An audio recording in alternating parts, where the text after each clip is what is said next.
Hello! Ayan, nagbabalik tayo dito sa ating garden. Ayan, ngunguha tayo ng bayabas.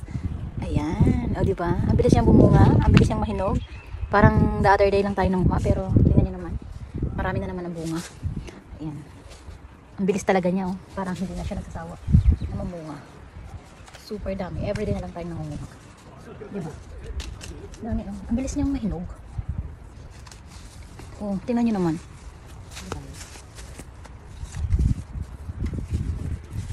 Kahit maliliit siya.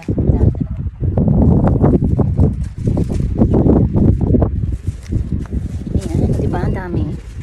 Wow. Saka naman nakakita ng ganito maliit na bayabas na halos araw-araw ay lagi natin pinuputihan. Ayan, nagkalaglag na. Ayan, diba? Ang bababa niya, diba? Kahit nakaupo tayo manguha. Nakaupo talaga. Ay,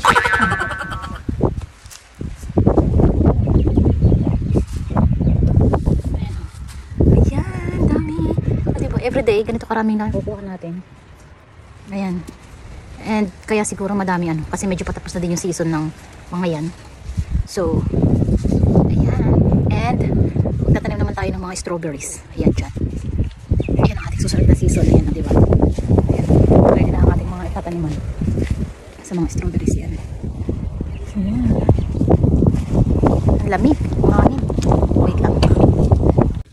Ayan, andito tayo sa ano, ito yung aking, ang tawag dito, compost bin. Ayan, diyan ko nilalagay yung aking mga pinagbalatan ng mga fruits and vegetables. Tapos, kukunin ko yan, tapos ilalagay natin siya dyan sa ating garden. Ayan yung ating fertilizer. Ayan. O, diba, ang ganda niya. Baka na siya 3 months. 3 months na siya, nag-turn na into, ano, this one. Ilalagyan ko lang siya ng mga tuyo na dahon. Tapos, hinahayaan ko lang siya ng mga 3 months. Ano yan, best yan sa fertilizer ng ating mga ano, halaman. Ayan, dito. Ayan. Mahirap kuhanin. So, kailangan natin sandukin.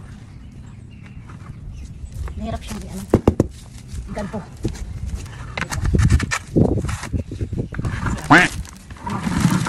Napaikot. Parang nagkalaglag yung mga ano.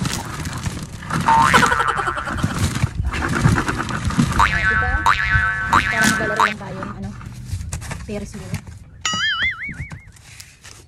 Gusto ko siyang ilagay dito. Ang problema, ang hirap na ilagay. O yan, ang dami natin nakuha, o diba? Hindi na natin siya bibilhin kasi talagang organic siya talaga. Kasi yung ganito, pag bibili ka ng compost sa vegetable or sa garden center is super mahal, parang $15 to $20.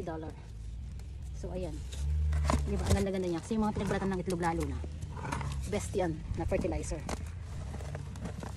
Ayan, kasi yung nilalagay ko dito yung ano, ang tawag dito, mga dahon ng aking mga pinag-trim na dyan sa puno. Tapos yung mga balat ng vegetable. Ayan, o diba, ang dami. O, sangka pa. So ilalagay natin dun. Tapos diyan natin siya ilalagay. Ayan, meron akong bagong binili.